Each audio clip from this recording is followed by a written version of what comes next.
It started on the night the lights went out.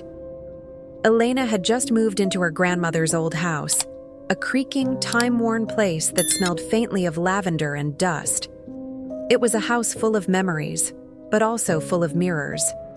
There was one in every single room, each one ancient, their silver backing mottled with black spots like forgotten secrets. Her grandmother, she'd been obsessed with them. I remember her saying once, her cloudy eyes flicking toward the mirror in the hall, "Never cover them. If you do, they'll come looking for you instead." Elena had laughed at that, thinking it was just another of her grandmother's strange, old-world superstitions. But she wasn't laughing now.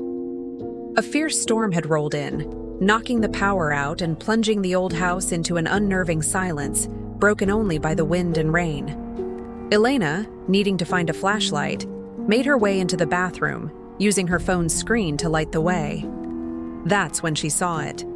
Her reflection in the large, ornate mirror didn't seem quite right. Even in the dim, flickering light from her phone, she could see it. She whispered, "Hello?" But the lips of the woman in the mirror didn't move. Her heart began to pound against her ribs. This wasn't possible. It was a trick of the light, a figment of her stressed-out imagination. She leaned closer, her breath fogging the cool surface of the glass, trying to make sense of what she was seeing. And then the reflection smiled. It was a slow, cold smile that didn't reach its eyes, a smile that wasn't hers. Elena stumbled backward, a strangled gasp escaping her throat. Her phone slipped from her trembling hand, clattering to the floor. The screen blinked once, then went dark, leaving her in absolute suffocating blackness. The silence was so complete it was deafening. And then she heard it. A faint whisper slithering through the darkness. It was her own voice, but warped, distorted, like a recording being dragged across old damaged tape. "You shouldn't have looked for me." Panic seized her. She scrambled in the dark, her hands fumbling blindly for the doorknob, for escape. But her fingers didn't find cold brass. They touched cold, smooth glass. The mirror, it wasn't where it should be. It was blocking the door. Or was the door gone? Had the walls shifted, or had the entire world twisted itself inside out? Through the darkness, she could just make out her own silhouette again, standing in the gloom. But the reflection, it was closer now, much closer. And it was moving when she was perfectly still. Her breath came in shallow, ragged gasps. Every instinct screamed at her to run.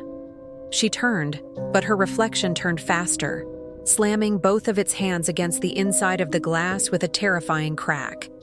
The sound rattled through the small bathroom like a clap of thunder, echoing in the confined space. "Switch with me," it hissed, its voice a venomous whisper that seemed to crawl inside her ear. "It's your turn." And in that instant, the lights flickered violently, then blazed back to life. Her neighbors said later they'd heard a sound like glass shattering. When they finally managed to get into the house, they found the bathroom empty. There was no sign of Elena. There was only the mirror, hanging on the wall, now perfectly clean, its surface gleaming and flawless. They say if you visit that old house, and you stand in front of that mirror, you have to be careful. Because sometimes, if you look close enough, if you stand there just long enough, you can still see her face, trapped on the other side, her hands tapping silently against the glass, begging to come out. Thanks for watching. If you enjoyed this story, don't forget to hit that like button and subscribe for more chills. Let me know in the comments if you've ever had a creepy experience with a mirror. Stay safe out there and see you in the next one.